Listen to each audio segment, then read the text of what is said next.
Well, hello there, and welcome back to War Thunder. I'm Corny Swiss, and today I'm poking around on the 1.51 dev server, which was up yesterday. And this is a replay that I got from it. It's on the new Finland map, which, initial impression, I like it.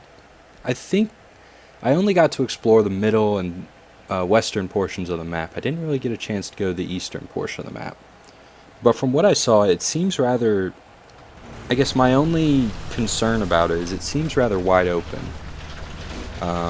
Which might be what they were going for, to kind of... because they are introducing some tanks like the Leopard 1, which are going to really benefit from wide open spaces, because they can use their speed to get places quickly and set up and ambush and snipe and things like that. You know, but it doesn't do tanks like... it doesn't do some tanks that rely on aggressive attacks because of their inaccurate guns, but high caliber guns. It doesn't really bode well for them. But aside from that, that's my one concern. Otherwise, I like the map. I like the features of the snow being kind of crushed under the tank. I like the terrain, and it generally has a good feel to it. Now in this battle, I'm driving the T10 rather, T10M, and initial impression of this tank, it's a pretty potent heavy tank. I don't think it's gonna be IS-3, IS-4 durable. What do I mean by that? I mean, it has some weaknesses. The hull armor, for example, is 120 millimeters on the front. Well, the upper plate is heavily sloped and has that Shuka, you know, the pike nose and all that. And I'm actually shooting at a Super Hellcat right there, which, you know, unfortunately, he really doesn't have a chance, I don't think, against me at this range. But back to the armor. The lower plate of the T10 is that same 120 millimeters, but it isn't angled back and it's relatively flat. It's also big. And I think the effective, if I remember right, the effective thickness is something like, I think about 150 or 160, which isn't good. The upper plate is about, give or take, like 240, 250. It's a pretty good upper plate. The issue is the lower plate. So I don't think this thing's going to have quite the success rate as IS-4, IS-3 in regards to durability. Now, on the other hand, I think this is a better gun. It gets better ammunition choices. You have a quality sabot round, which I don't think is entirely necessary. Much like on a few tanks, like on the... there's a few tanks in the game where there's a sabot APCR round, which to me is kind of the middle ground between a heat shell and an AP shell. The advantage of an APCR shell is that it can deal with spaced armor and things like that, whereas a heat shell can't. Or, well, won't do it as effectively. Still can, but not quite as effective. I mean, you just saw a heat shell there through the front of a T10. The heat shell on this tank has, I think, 400 millimeters penetration. Solid heat shell. As far as I can tell, the gun on the T10 is the heavy tank version of the gun on the SU-120 or the SU-122-54, which means it's going to have similar performance, similar ammunitions, and to me, I think when I eventually get this tank, I'll run with a lot of AP and a fair amount of heat, but not really any sabot or anything like that. The turret front of the T10, getting back to the armor, is pretty good. I don't foresee the turret being a liability to this tank. It doesn't really have cupolas, really. It has small ones, which is going to help. But overall, its turret armor is pretty good. Now, the only real concern is the side armor and the lower plate. The side armor is 120, if I remember correctly. Because I'm doing this from memory because I looked at it and then I looked over all the tank's armor, so I might mix them up. I'm pretty sure the T10 has 120 millimeters, or else it's 80. One of the two. Suffice to say, its side armor is fine. you can angle it, but the thing is it doesn't want to be angled due to the front, the Shuka, because when the Shuka's unangled, it's not as effective. I got knocked out by another new tank, the T-34-100. It's basically a T-34 with a 100mm gun attached to it. So I guess it's more so a T-34-80. It's more so a T-34-85 because of the turret, but it's, you know, just has a 100mm gun in it. That's the difference. Which I think will be potent. I gotta try it. A lot of these tanks I need to try before I can really talk about, but, you know, obviously I got to try the T-10, and I went into test drive mode and drove around the Leopard 1 and the M60, and the M60 and the Leopard 1 to me are basically the same tank. The guns are highly similar, and to the point where they're basically the same gun. They might even be the same gun, just with different names. The ammunition choices with that gun is you start with like a Sabo round or an APCR round, which, you know, is okay, but I feel like there'll be pressure to upgrade to the heat round, which is at the bottom of the research ladder. And I think that's primarily due to just the fact that APCR rounds don't do a lot of damage. You have to be really precise and hit ammo racks and things like that. Heat shells are kind of the same way, but the difference between the heat shell and the APCR round is the heat shell kind of has like an expansion effect where, you know, I guess to say it in terms that aren't accurate but convey the point, it fragments. The shell kind of expands and makes like a cone, which really helps in terms of and word of advice, don't sit in front of a tank, especially a large caliber gun, if you haven't killed it already, especially if you have no armor. I mean, realistically he should have killed me, but whatever. So I think the Leopard 1 is between the M60 and the Leopard 1. I think the Leopard 1 will do better because the Leopard 1 is faster. And kind of what the Germans need right now is a fast tank.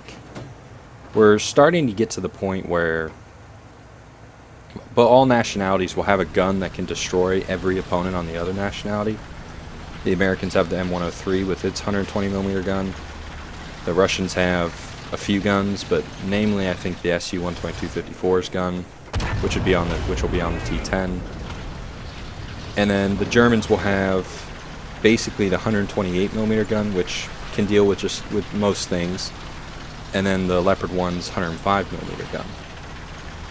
And the Leopard 1 overall seems like a solid chassis to put basically to use in War Thunder. I wouldn't be surprised if it gets upgraded to an 8.0 battle rating from a 7.7.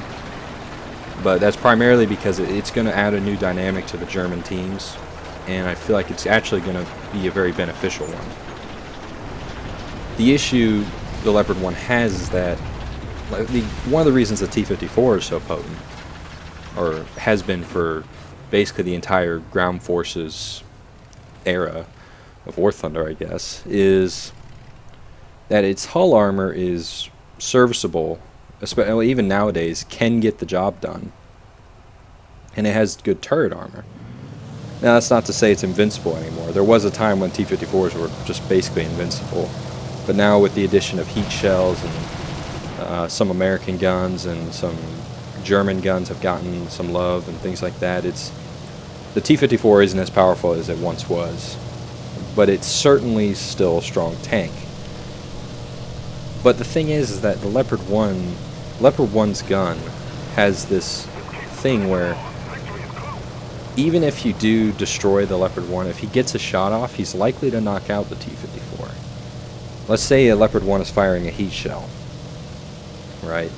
The heat shell is going to expand in like kind of a mini cone inside the tank, and the issue the T-54 has always had is that it's such a small, compact tank that it when it takes a hit and it gets penetrated, it generally either gets knocked out or takes a lot of damage to the point where it's not serviceable anymore.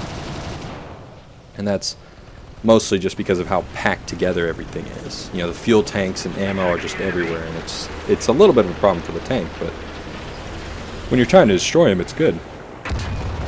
So in that regard, I think the Leopard 1 will actually do well, because armor won't be an issue before its gun.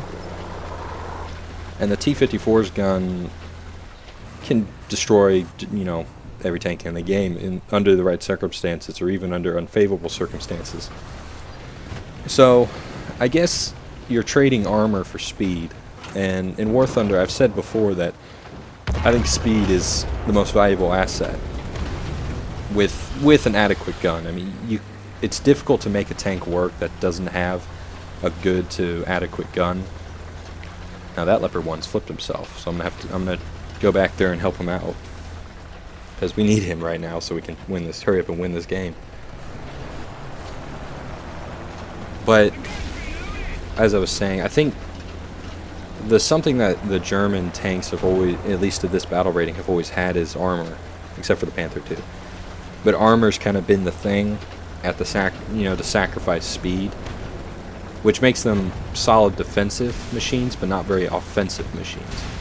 Russian tanks and American tanks mostly have a more of a consideration to speed, having like an average speed and having good acceleration and things like that, so that it's a more all-round tank.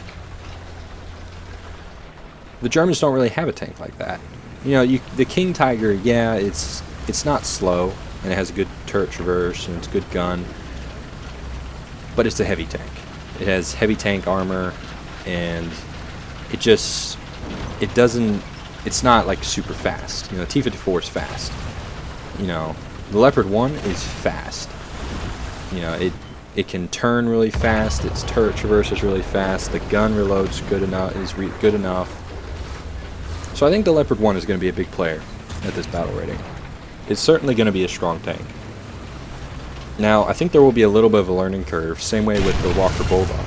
I think the Walker Bulldog is the best comparison, because it almost relies on being sneaky because it has no armor, and it's at a battle rating where there are plenty of tanks that can one-shot it with ease, and it runs into very powerful guns. Leopard 1's going to be kind of in the same boat, where the guns it's facing are very powerful, but it has a gun that can match that firepower and that rate of fire, but it's so much faster than everything else. So I think the Leopard 1 will be a very good tank. I think the T-10 will also be a pretty good tank. I don't think the T-10 will be like the replacement for the IS-4 or the IS-3, just because it has a glaring weakness. Now, all that being said, the T-10 has, you know, the thing I've been talking about, speed. I believe it's faster. It has a top speed of 51 kilometers an hour, which is faster than the IS-3, IS-4. It's faster than the T-54 too, if I'm not mistaken. So I think speed is going to become critical at the later tiers, and we kind of saw that with, you know, the Jagdtiger. Jagdtiger's not very fast, has a powerful gun and good frontal armor, but it's always been beat up on because other tanks are faster and they exploit flanks and things like that. And that's kind of been what the Russian tanks have had going for them, is that they're well armored in the front, and they don't really have glaring weaknesses in the front, but they also are quicker than their competition, or at least of equal speed. So I think the Leopard 1's going to be really good. I think the T-10's going to be good. The M60 to me came off basically as a Leopard 1. So I think it'll basically do the same job. It's the thing about it, it falls into the American tanks already. Like the M47 is kind of the same thing. You know, I think the M60 and the M47 are basically the same tank when it comes to War Thunder. Neither of their armor is good enough, so it relies on speed and the gun. But I guess you have an upgrade from the 90mm gun, if I'm not mistaken. 90mm to 105, so it's probably better. But anyways, thanks for watching. I'll try and keep up with the dev server, and as always, I've been Corny Swiss, and I'll see you next time.